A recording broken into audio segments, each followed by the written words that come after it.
Hey guys, we are live. Welcome to the Bags to Riches podcast. I'm Zach Ginn, your host. I quit my minimum wage bag boy job to pursue the riches of real estate investing at the age of 17 and never looked back. I'm here to educate and inform entrepreneurs, young and old, how to become complete real estate investors by talking to the best and most influential minds of real estate. I'm joined by the Dispositions King, Jamil Damji. Jamil is a wholesaler, real estate investor, founder of the wholesale franchise Keyglee.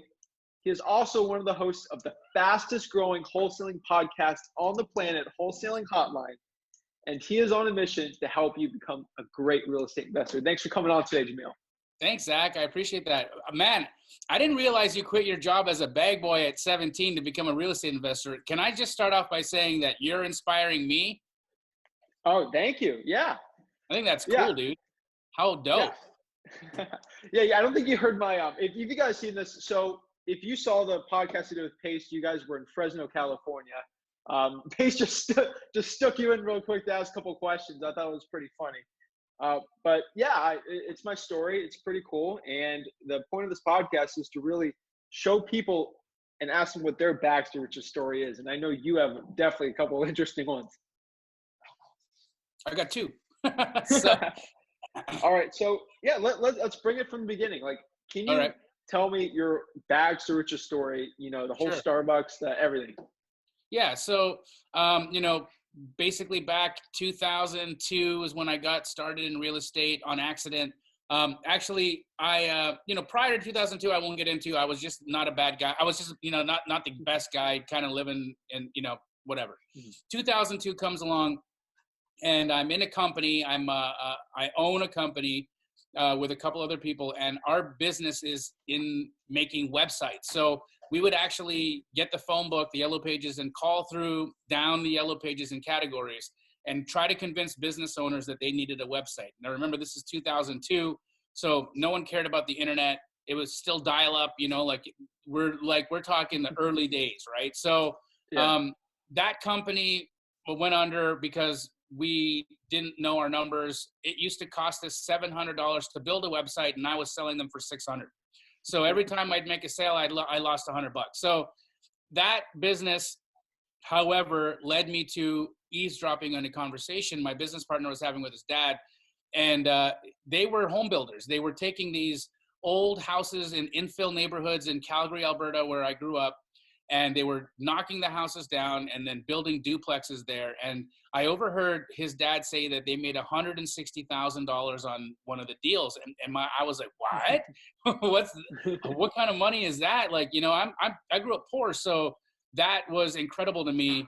A doctor wouldn't even make that in a year. Right. So I'm interested, and I ask, how can I get involved? And they very quickly tell me that I have no place in it, because I have no money and no experience, and stop bothering them. But as I continued to eavesdrop, his dad was saying he's just looking for more of these building lots. And then I asked, well, what does that mean? He's like, well, what we do need is more homes that we can knock down. So if you can find a house that's on a 50-foot by 120-foot lot in the inner city here, and they want to sell, then we can possibly give you some money there.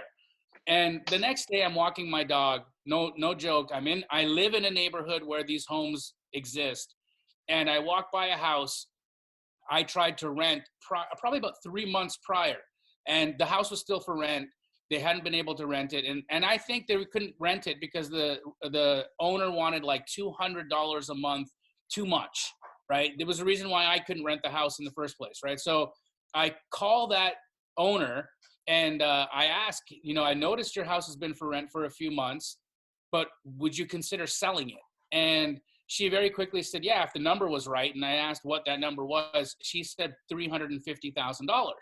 So I called my business partner. Actually, I didn't call him. I drove into the office, and I asked, what would your dad pay for one of these lots? And he said, well, $400K all day. And so now I know I got a $50,000 problem to solve. And I go through the process of solving that problem. There was like the internet barely existed. I couldn't even go online to find a video on how to do this. I didn't even know what it was called. I thought I invented wholesaling, no joke. I come to learn after that people had been doing it for years and years and years, and you know, just hadn't shared the information because the internet hadn't happened. But I had to bootstrap it and put that all together. And so from 2002 to 2008, I wholesaled. I wholesaled homes, building lots, apartment buildings, and I rapidly became wealthy. And then in 2008, I decided, actually 2007 is when I made the decision to move from wholesaling to being a developer. So I bought these buildings and I was condo converting them, and the market tanked. And I had personal guarantees. I asked my parents to personally guarantee those construction projects as well. So as fast as, actually 10 times faster than I made the money, I lost it. In 6 months, I was underwater and on all of it. I bankrupted myself, my parents, and we all, you know, had to start over again. And, you know, that's my first bags to riches story. Wow. And what was the second one? Well, the second one was, you know, once I lost all that, I decided to lick my wounds on stage in LA as a comedian. So I spent 2008 to 2012 in LA, you know, giving my best shot at that. And it was okay. I had a good time. I learned, you know, what the right jokes were and what weren't. I understand the structure of comedy, and that's fun.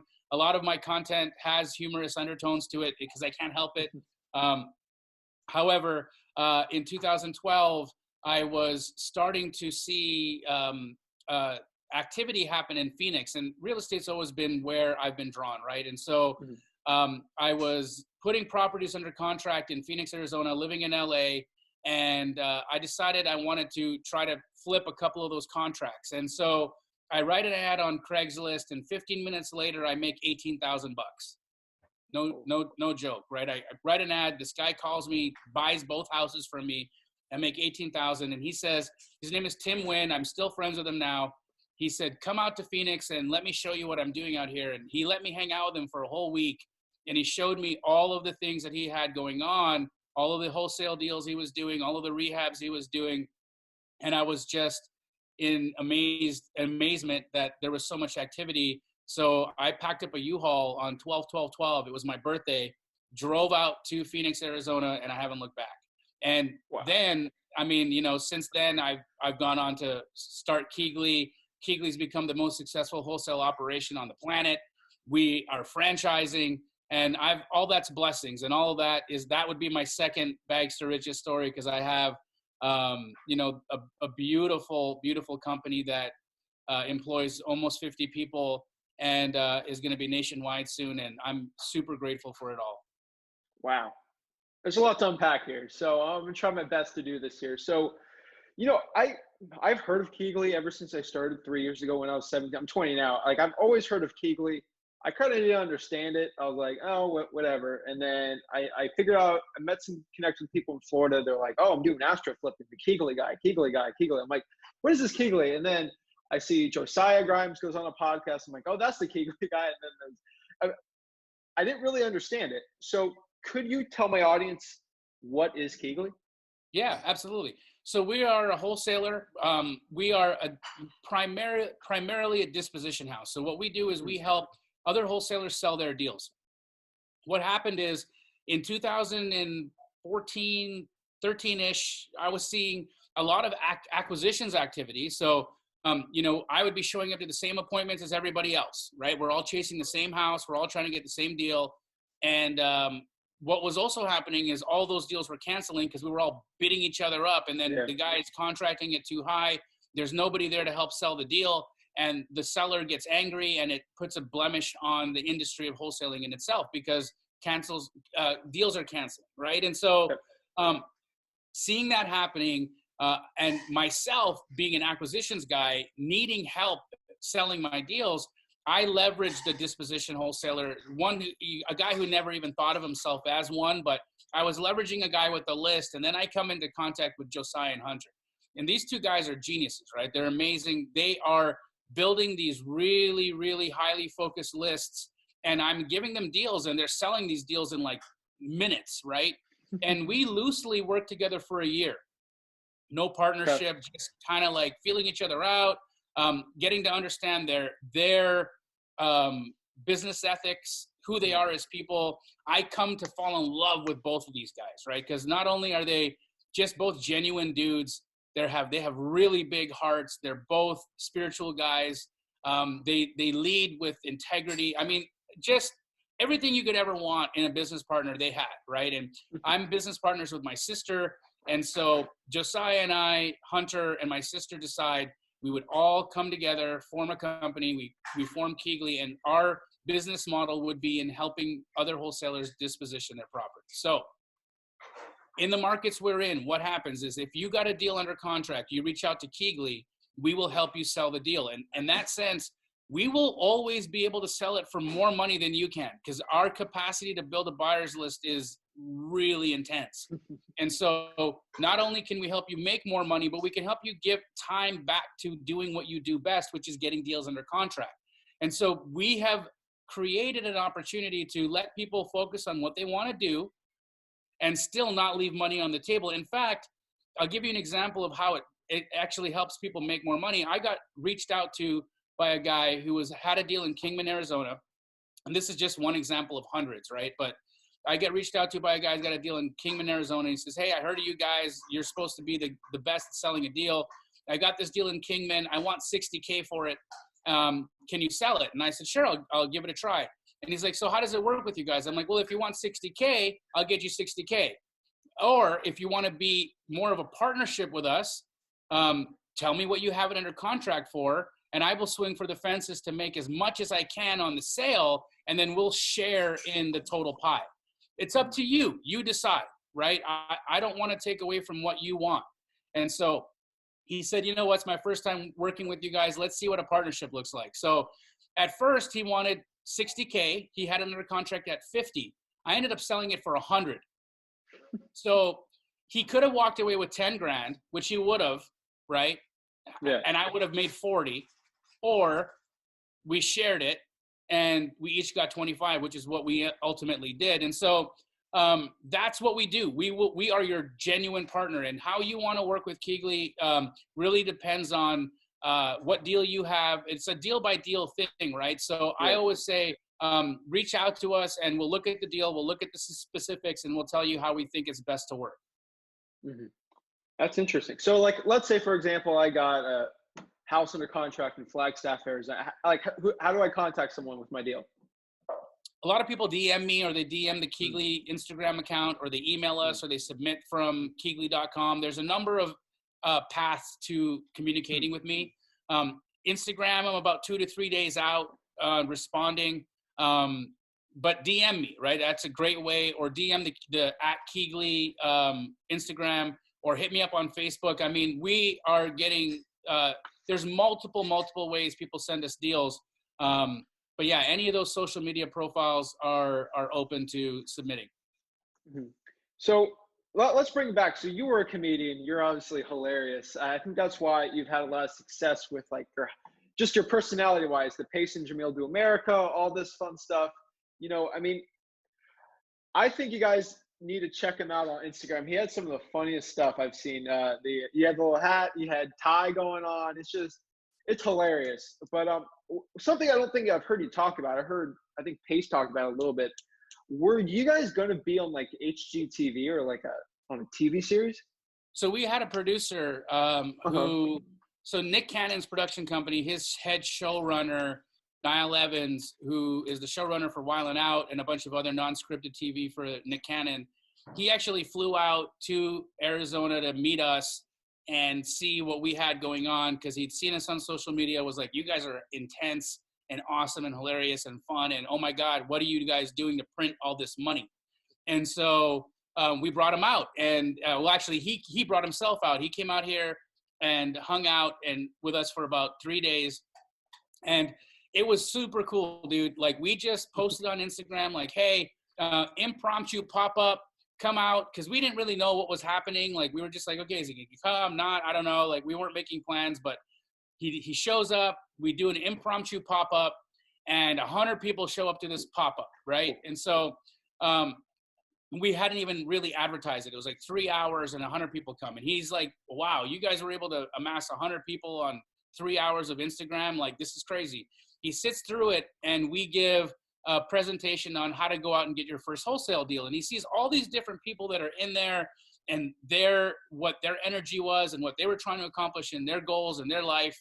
And then he saw the vision. He's like, you guys are essentially a reality TV show like this, helping people get into their first transaction and then finding an exit for that transaction, whether it be wholesaling it or fixing and flipping it. That's never been done. HGTV flipping shows never go into how the deal was acquired. Where did it come from? I scream at the TV every time. Yeah, where did this magical deal come from? And there is so much, there's just so much activity, energy, and drama behind the chase and the acquisition of the deal. But because a lot of that stuff isn't real, they had never been able to put their finger on where the deal came from, right? They were always celebrities pretending to flip. Scott Disick is a Kardashian. He's not a house flipper, right? So let's stop it. Let's just stop it. Let's not put house flipper on Scott Disick. Let's put, Yeezys on him and let him do what he does best. And let's really help the American population figure out how they can do life-changing things in the realm of real estate. And that's why I think there was an amazing opportunity there. It's still on the table, but obviously with the coronavirus, they were supposed to be shooting in April. We had plans for them to come out and shoot the pilot here in April, and everything fell apart because the virus came in and shut the whole world down. So, I haven't put the idea away, but things happen. Life happens. I'm not attached to it. It happens. It does. It doesn't, whatever. Yeah. I just think it was you guys are so entertaining. I thought I'm like, I've never seen a legit wholesaling, real estate investing on HGTV. I think you guys would have blown up on it, but that's exciting. You know what? It's given us an opportunity to really focus in on the Wholesale Hotline show, which I love doing. I mean, how many episodes have you tuned into? I think, did you guys start it when you were in Fresno? Like, was it before that? Just before. I mean, I can't remember now. It was before Fresno. So we're on episode 11. So it's 11 weeks out, basically, is how long. That's how I figured it out. 3 months, but it's new and it just popped off. Like, I can't believe, we on this last Monday's episode, we've now hit 20,000 views in 3 days. Man. Yeah. It's stupid. It's stupid. I found it out I guess on purpose. I had Pace on just because I wanted to create a finance dude on there. And you heard my stories like, you're going to be on the Wholesale Hotline one day. And I'm like, what is that? And I was like, okay. And then I saw it. I'm like, oh, that's pretty cool. I think it's so, I've watched all of them now because it's just, you're entertaining. You got Pace on. He's all creative, interesting. You got Brett, who's like, got all this knowledge. I just think it's the perfect collaboration of like you guys. And I just think it's going to blow up even crazier. I've never seen a podcast unlike this one that is just like yours. But I wanted to give you props and just like, what was the thought of making a podcast like that? Honestly, it came from a hodgepodge of things. So I created the show, but with inspiration, right? So I was watching Pace do Sunday service, and he had this little portion of the show where he'd bring somebody on to talk, right? And so, or to ask a question. And I thought that's really interesting because I got really interested when the newbie came on and the newbie had the question and then Pace could answer, right? And then he went back to the show and talked about his business and what was happening. And then it got, like, for me, not boring because Pace is never boring, but then to me, I was less excited.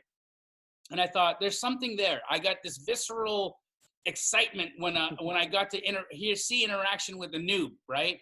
And then I remembered, well, what about those old like hotline shows that people used to do and the radio, the hotline, like the hotline was so fun, right? Because like everybody wanted to get on it. Everyone was like excited to like do something to try to be a part of it. It was fully interactive. The audience was the star, and there's something there. And so I talked to Pace and I said, listen, what I want to do is I want to take that little thing and I want to make it everything. I want to make a show that's just that. I want to call it the Wholesale Hotline, and I want to do it with you. And he's like, let's go. Let's do this. This sounds beautiful. He's like, I love it. I love that. I love that you took that from that thing that you saw me do And now this is going to blow into that. And so that's the inspiration for the format. And then it was just Pace and I on episode 1. And actually after that episode, I was like, you know what? We're great, but there's something missing. There's, the magic of the number 3 is a universal thing. All jokes are told in 3s. Yeah, I don't know if you knew that, but that's like a comedic science. No. It's the rule of 3s is, look it up on the internet. The rule of 3s is there's something there. The Holy Trinity, body, mind, spirit, right? All of these things are in groups of 3s, and there's a reason for it. These are universal magic to that number. And so we were missing the trifecta, right? And so after our first episode, I looked at Pace and I said, I think we need one more guy, and that guy's got to be Brent Daniels, because his energy is intense. I feed off it really well. You feed off it really well. Let's get that crazy guy in here and let's see what happens then. And we had the next episode is what we actually officially called episode 1. Because that was probably it. 3 of us, right? And so the first one was more like 1A, like A, and then episode 1 was actually Brent, Pace, myself, and it's just fun, man. Like I used to not like, I don't hate Mondays. I don't feel anything really. I never had an opinion on Mondays, right? Now Monday is my favorite day, and not like why entrepreneurs say Monday is their favorite day because they hate resting on the weekend and they work and all that jazz that they want to pretend that they live. I like it because it's my most fun day of the week. Oh, that's great. That's got to be such a great rush. I mean, I remember I get DMs all the time. I bring them to like a little tiny thing that I help them out with, and they get a deal. It's amazing helping someone from like no deals to their first deal. Because I remember my first deal. It's like, it's the greatest drug on earth. If I can go back to the days that I just get my first deal, it's insane. But yeah, that podcast is insane. It's going to go even crazier. But I mean, the next question I have is, you do that. You got Keyglee, you got Astro Flipping, you did Pace and Jamil. You will probably do in the future. You're going around like, how do you have time? Like, you're a busy husband. You have kids. Like, how do you structure your time? I time block, but I've got a really, Keyglee is beautifully well oiled, right? It was a lot of work in the early days, and it still is a lot of work, but it's different work now. It's more brain work than it is like actually. I used to comp 300 houses a day, right? Like, that was my job at Keighley. I've done all of the roles, right? I worked in every position there, from act to TCing to like, I've done it all. I've done the whole thing. And so because of that, now we've got such great leadership in place, and our team leads are so high level and they're so proficient that I've really been given an opportunity now to explore and grow and get more creative in life. And so I'm really thankful that Keyglee runs, and I don't have to babysit it. I literally am there.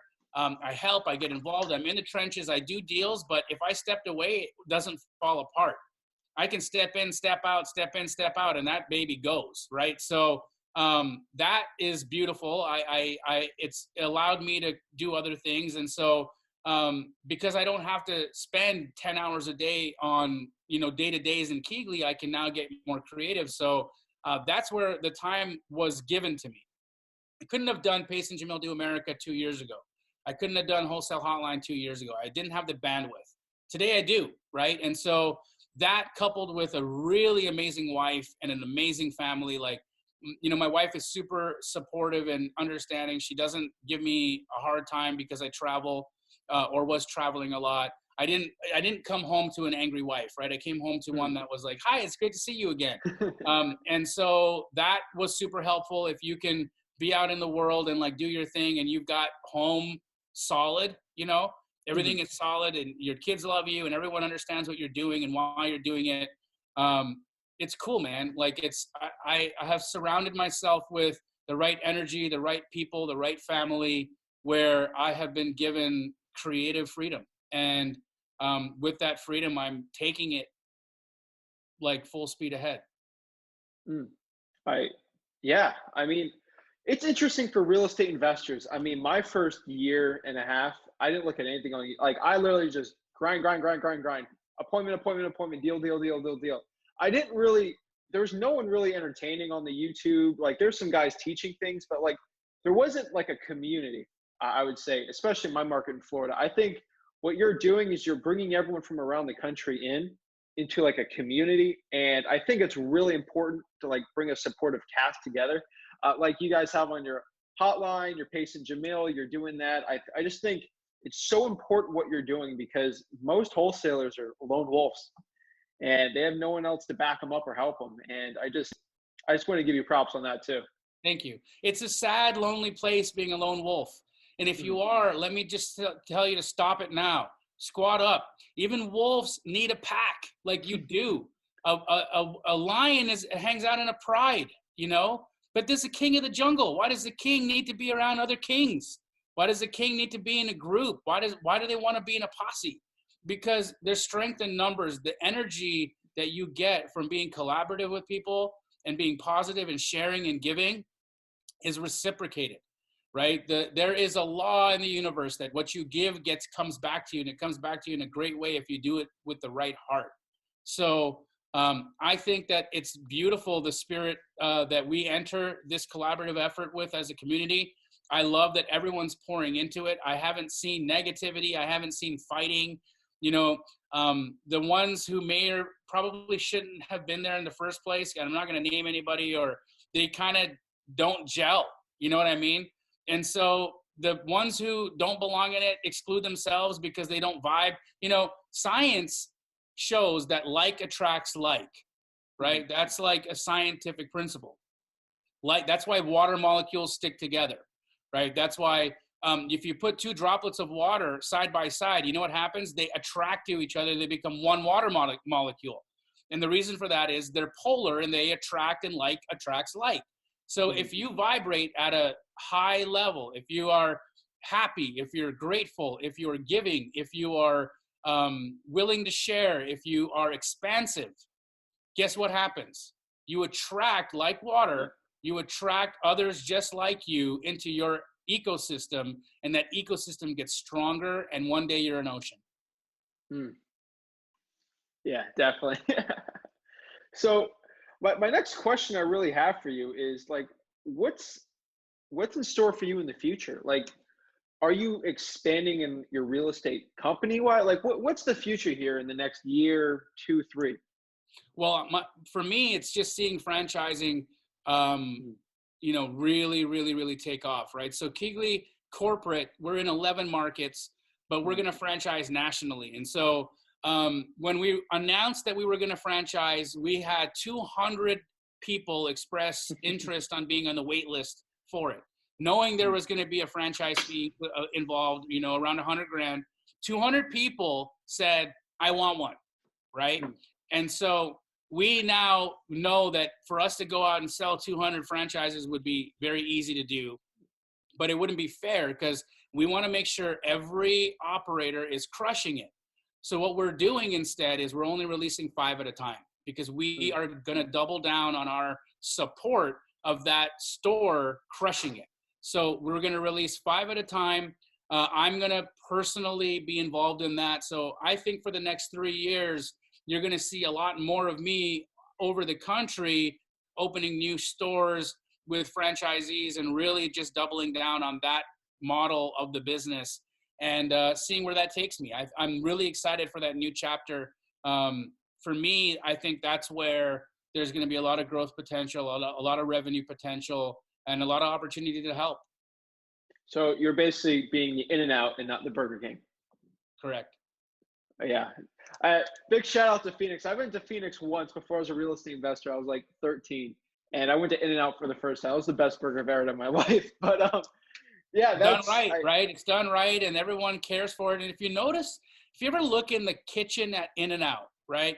Right now we're all on lockdown, and I've eaten In-N-Out once, but I was in that 45-minute drive-through lineup, and I was staring at the kitchen. I was looking at the faces of the people in there, right? They're all smiling. They're all happy. They're having a good time working at a fast food restaurant, right? in that uniform, like doing their thing. And I'm like, wow, the faces, they're all beautiful. They're all smiling. They're all friendly. They're all really, really happy to be there. Then I go to Burger King, and it's a good fact that you use that one, because I don't believe that they've appropriately like fixed their culture or created one, even for that matter. And if you look into the back kitchen and you see the faces of people, they're not happy to be there. Their reality is that, like, I work at a fast food burger joint and it sucks. But the guy at In-N-Out's like, I work at a fast food burger joint and it's so fun. Right? They're both fast food burger joints. One sucks and one's fun. I'd rather have fun doing whatever it is I'm doing. Right? And so that's the spirit. So Keyglee's so interesting because it does have such a great culture within it. I know if you saw a random wholesaling company that, it's got some employees, you can easily dissect them. But what do you think about your company culture and the way you actually hire employees that is just bar none to the others? Well, I think the culture, for one thing, is super important. Josiah, I have to credit him on this. It's for me, it's how I live, but he really articulated it and made it a part of the fabric of the company. And I'd love to share that. So it's called the Foundation of Love, right? And so when you're onboarded at Keyglee, when you're hired, we do a culture check on the start, right? Like, we are looking at who you are, your social media, what do you do on the weekends? Like, what's your vibe? Do you get pissed drunk Friday, Saturday, Sunday, and then Monday are hungover and a complete mess? Or are you like hanging out with your family and going to church? Like, what do you do? Like, what energizes you? What's your fun, right? And beyond that, like, where do you base your foundation of how you look at the world? I believe, and our culture in our company has this sewn into its fabric, but we believe that there are only two things in the world: love and fear, right? You either do things out of fear, and that's very protectionist, very survival based, very, testosterone driven, very kill or be killed, very kill what you eat, car salesman, rah, rah, rah, blood, blood, blood, kill, kill, get, take, mine. What ends up happening in those companies is everybody leaves. No one stays. They hate it because it's just not fun. Everyone's yelling. No one's happy. Everyone's just like out for themselves. And that company culture doesn't thrive. That company culture has turnaround, over and over, turnover, over and over and over and over again. People are in and out the door, revolving door. In ours, we don't hire you if we don't feel like you are supposed to be there. So right there's a vetting process. But then if you become a Keyglee employee, like, it's like having a government job. You really, really have to suck to have to be let go, right? Like, it doesn't happen. We've let go of like 2 people. And like, wow. And even them, like, we should have let them go 6 months before they were. We gave them so many opportunities to be different, to do it different or feel different, or like, and so it's always based on love. If what you are doing is coming from a foundation of love, every action, every word, every intention that you're giving someone else. Remember, we make a lot of judgments of what someone else is doing and why they're doing it just based out of our own mental story, right? And so if that story you're telling yourself of why someone is doing what they're doing is coming from a place of fear, then there inherently is going to be a negative story involved. If it's coming from a place of love, then you're giving the benefit of the doubt and you're allowing for a new potential, a new loving way, or a new positive unfoldment to occur, because you've come at it from that foundation. And Josiah really was the brainchild of that and making that be a part of the fabric of the company. And it's really evident. Like, if you came into our office when we had an office, you would say, oh my God, like, I can't tell you how many people have said, your operation is like the Ellen Show meets Boiler Room. Wow. Just people dancing, hugging, doing deals, loving each other. Like, how cool is that? That's awesome.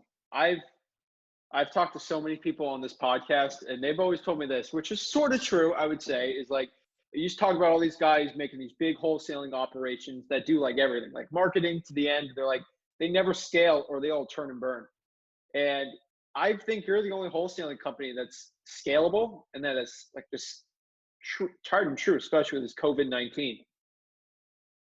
Oh yeah, we're still doing tons of deals, right? Wow. Like there was a small drop when the first initial scare happened and we were all like hiding in our house like, world's ending, right? Like that happened and we lost like 20% of volume. But like, we're back to selling four houses a day. Like it's like nothing happened. And in fact, I read today that they are projecting home prices are actually going to increase because of COVID. And the reason for that, an already tight retail market that had fewer homes on it in the first place is becoming even tighter now because people took their listings off the MLS because they didn't want people in and out of their house. And so that's another factor. The other thing is we just printed $2.3 trillion in just fake money, right? And so that has an inflationary effect. And housing happens to rise with inflation. And so it's capital protection having your money in a house rather than cash in the bank. And so that is driving investor purchases as well. So there's a number of factors creating a positive net result from the coronavirus to retail and residential real estate that I think we'll all see unfold over the next 12 months. But I'm really, again, I don't want to be optimistic, like in a weird way. People lost family members because of this, right? So like I am sensitive to that. And my heart and my thoughts go out to you on an economic level. I am interested in really I'm eyes wide open as to what unfolds. Definitely. And just to add on like just the love or fear thing, like you're always a giver, I would say, on the Instagram, everything. You're giving value, you're helping people out, you always shout people out. And I think it was pretty funny when you were trying to get 10,000 Instagram followers, like you just said, hey, I'm just trying to get it. Like everyone poured in, tried to help you. I just think it's such a cool part that like you're creating that community. And I just want to congratulate you also on the creation of the Jamil Damji YouTube page. Thank you. And thank you, man. I saw you've been sharing it. I noticed that, and I appreciate you, brother. Super cool of you to be involved in helping me grow. And, I am excited about the YouTube page. Believe me, I wasn't super thrilled about like, hey, I'm going to like take my shirt off in this video and it's going to be seen by a bunch of people. And like, I have a dad bod, you know what I mean? Like I'm not a 6-pack or anything like that. And I just had fun with it, but I uploaded it 2 weeks ago and I hadn't promoted it. I didn't tell a soul, right? Because I wanted to get to 10,000 subscribers or 10,000 followers on Instagram and swipe up to the YouTube page, right? So that was what my big holdback was. I'm like, I want to be able to swipe up and send traffic to YouTube. And it was amazing, dude. Within 2 days. Well, you don't pay for followers. Like you could have gotten 10,000 easily. I don't do it. I never did that. A lot of folks have, and I just personally, I want it to be real, right? Like everything has to be authentic for me because I don't believe that blessings, I don't believe that good energy, and I don't believe that creative force that makes things happen in the world can happen in a lie. Doesn't hold up in a lie. It can only thrive in truth. It can only get its wings in truth. And so everything has to be real. I have to be real. The story has to be real. The results have to be real. The heart has to be real. All of it has to be real. And so every follower I have earned through service. And I'm going to continue that spirit, whether I have 10,000 forever or if that ever became 1 million. It doesn't really matter to me because 1, 10, 5, 10,000, it's all the same, right? It's just helping and helping and helping. And I'm getting a lot of purpose. I get a lot of fulfillment out of that. I wake up every day and I'm grateful to be me. And that is awesome. Definitely. I mean, I was once that scarcity mindset, not abundance. I created the Instagram page just to promote some coaching we did. And I started getting connected with everyone, and they started sending me deals. And I've made money like just from connecting with people. So guys, you gotta get out of the scarcity mentality. You gotta have abundance. I think it's so important here. So this leads me to my last couple of questions here is, I mean, you're just going a million miles an hour, doing a million different things. You're helping people out. I mean, what kind of legacy do you want to leave behind to your kids, to people that are following you, that you've helped them make millions of dollars? Like, what's the legacy you want to build? You know, it unfolds every day, right? Legacy is an interesting thing because it's ego. And, you know, I remember as a kid, I watched the Bruce Lee movie, and there was a quote at the end of the Bruce Lee movie, and it said, "The key to immortality is living a life worth remembering." Right? And so I look at it like this. You know, do we remember Hitler? There's a legacy there. He's going to be immortal for being a total POS, right? Or am I going to impact people and help them and like change the trajectory of lives? And does that mean more than my name, right? And I'm still struggling with that because I am constantly trying to remove layers of ego from my life, from my being. But it creeps in, right? It creeps into everything, and you have to like be really cognizant of, you know, what's the motivation here? Am I coming from a place of ego, or am I coming from a place of like service, right? And so, and is that service ego driven? Like, there's so much, and I'm uncovering myself all the time, peeling back the layers. But legacy, I mean, honestly, dude, if I just don't mess up my kids, right? If I don't mess up my kids, if my wife is around and my wife says he was one damn good husband and I love him and I'm sad he's gone, and my kids say he was the best dad and he did a lot for us and he gave us whatever we needed, but he didn't wreck us. Like he didn't spoil us so much that we turned into like lazy weirdos. He gave us just enough, and then we also like got from him the capacity to go out and make a life. I think we all have it within us to do something special. There's a genius in everybody, right? And I don't want my legacy to dim the genius or put in a shadow over the unfoldment of the genius of my kids. I don't want that as a legacy. And that's the problem with legacy, is when you make it too big, when you make it so much, it shines so bright, it doesn't allow for the people after you to shine. You know, it doesn't. Like, we all know Elvis, but Priscilla Lisa Marie had a tough time, right? Like she did. She had to marry Michael Jackson for some shine, you know? Yeah. And we all could see she didn't want to do that, right? No. So like, I don't know. I don't know. Wow. We'll see. Okay, so this brings my last question. I ask every single guest this. So there's obviously, you deal with a lot of young kids. Oh, probably get a million DMs, because I do. It's like, I'm 17. What do I do? I started 17. I don't know. How old were you when you started real estate, 2002? What have I been, like 24, I think? Okay. 24, 25. So if you were like the movie, 17 again, in Phoenix, Arizona, you got $300 in your bank account, just quit a bag boy job, what would you do to become the next Jamil Damji?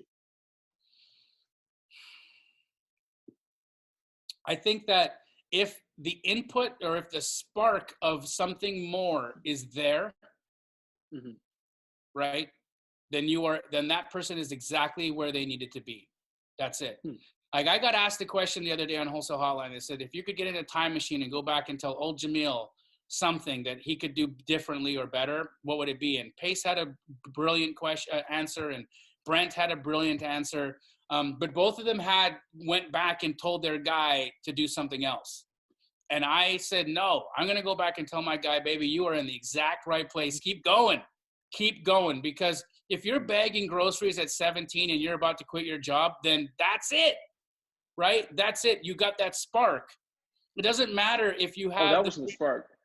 Right? Whatever it is, like you only are in that like seed spot because you're supposed to be growing into the plant, right? Yeah. And so, you know, a tree always becomes a tree, but it starts off as a seed, right? Yep. And who are we to rush it, right? Who is anybody to rush that growth that unfoldment, that beautiful process of blooming, right? And so I think if you're 17 with $300 in your back pocket right now and you want to quit your job and that inspiration is there, then baby, you're in the right place and keep going. Don't worry about what comes next. All is well. You are crushing it right now, just even listening to this. You are doing what only 3% of the population cares to do, which is self-development and doing something better to change the trajectory of yours and your family's future life. But don't rush it, because this is fun. Boom. Thank you so much for coming on here, Jamil. I really appreciate you sharing your knowledge and everything. I can't wait to have you on next year when you got 50,000 subscribers. Wholesale Hotlines on the Apple thing, just #1 business. I think it's exciting. You're really helping people out here. You know, before we end this, can you tell people how they get a hold of you? Absolutely. So I got about 2 to 3 day turnaround time on my DMs on Instagram, but DM me. I respond personally. I don't hire people to do it. I want to actually read it. I want to read what you have to say to me. So like you, I get thousands of DMs. My 99 plus request never changes. It's always at 99 plus. And it doesn't matter how many I get through it. There's always a steady stream of new requests to follow. And so, but I'd just say DM me at jdamji, at JDAMJI on Instagram. Follow me there. Follow Keyglee at KEYGLEE. Follow my business partner, Josiah Grimes. Follow Hunter Runyon. I think he's at Jaden Hunter Runyon on Instagram, but you can find him in my followers. Just reach out to me. I'm super accessible. I'm not a weird dude. I don't have an ego that says that I can't talk to people, or I'm literally here of service. I want to talk to everybody. I don't know. Sometimes I hop on a call with someone and they're just like, I can't believe I'm talking to you. I'm like, bro, I'm not special. Like, what do you mean? You know what I mean? Like I had to brush my teeth and use the bathroom like everybody else today. Right. So like, come on. Like let's go. I don't know. So I never have that in my heart. So if you feel, like intimidated, don't. Let me disarm that right now. I am you, just a little grayer and a little fatter. Wow. So I really appreciate you coming on. I just love the stuff you're doing. Keep it up. And guys, check him out. Follow him. Subscribe with him on YouTube. You're on YouTube watching this right now. Subscribe to him right now. The link's going to be below, and just share the love, and let's help each other become better investors. Thanks, guys. I'll see you next week.